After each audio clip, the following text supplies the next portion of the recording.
श्रीराम समर्थ. प्रपंच हे परमार्थ प्राप्तीचे साधन. फार दिवस नोकरी केली की माणसाच्या मनाला गुलामगिरीची सवय लागते. हे चांगले नाही. काही दिवस तरी माणसाने मालकी हक्काने राहायला शिकले पाहिजे. नोकरी करत असतानाच अनुसंधानाचा अभ्यास करावा, म्हणजे पुढे नोकरी सुटल्यावर जितका वेळ मिळेल तितका अनुसंधानात जाईल. प्रत्येक मनुष्य जन्माला आल्यापासून परमार्थाचा अभ्यास करतो आहे.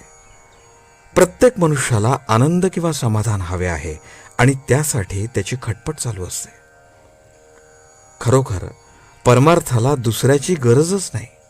मग दुसरा कोणी आपला परमार्थ बिघडवेल कसा? जगात जे आहे ते सर्व चांगले आहे, आपणच तेवढे बरे नाही. दरवाजे, खिडक्या हे जसे घराचे साधन आहे, किंवा आपल्या गावी जाण्यासाठी आगगाडी हे जसे साधन आहे, त्याप्रमाणे परमार्थ साधण्यासाठी किंवा परमात्म्याच्या प्राप्तीसाठी प्रपंच हे साधन आहे.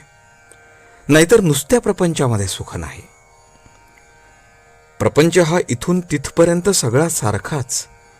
गरिबाचा असो की अडाण्याचा असो, अधिकाराचा असो की कारकुनाचा असो, या देशातला असो की त्या देशातला असो, प्रपंचाचा धर्म जो उणेपणा, अपुरेपणा किंवा तात्पुरतेपणा, तो कधीही कुठेही बदलत नाही. म्हणून जे आपल्यापाशी नाही ते ज्याच्यापाशी आहे त्याच्या प्रपंचाला पाहून आपण भुलून जाऊ नये. आहे त्यात समाधान ठेवावे. परमार्थात अधिकार कुणी कुणाला देऊन येत नसतो.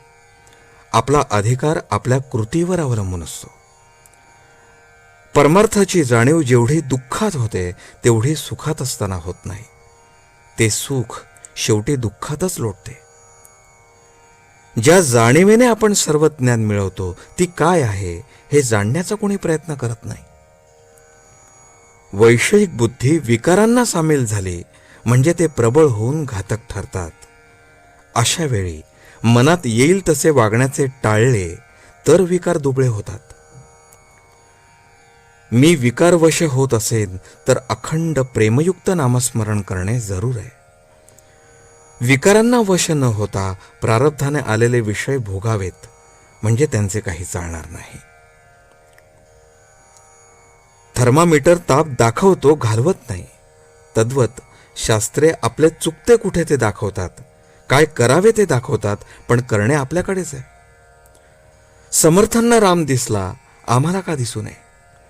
तर आम्ही समर्थांप्रमाणे श्रद्धा ठेवून उपासना सतत आणि आदराने करत नाही. म्हणून कसेही करा, पण मी रामाचा आहे ही भावना जागृत ठेवा.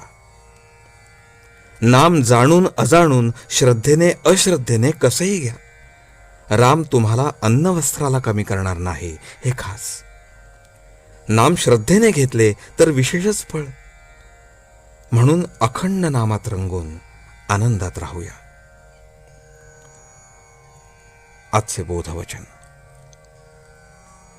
सुखाने प्रपंच करा, पण त्यामध्ये भगवंताचे अनुसंधान ठेवा. हेच माझे तुम्हाला सांगणे. जानकी जीवन स्मरण. जय जय राम.